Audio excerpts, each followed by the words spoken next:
Hello, my name is Daniela Saldarriaga, Group 83. Let's start.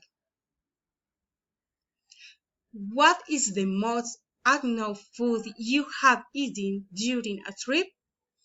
On a trip to Santa Marta, I ate lapa. Delicious. What places have you missed to visit during your trip?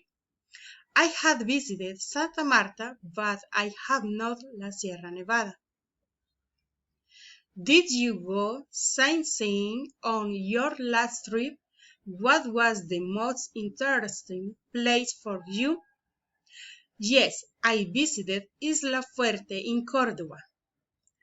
What was the most incredible activity you did on your trip? What did you do? I traveled by boat to the island.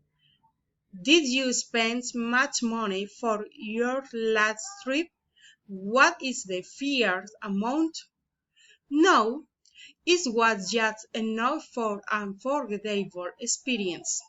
Thank you.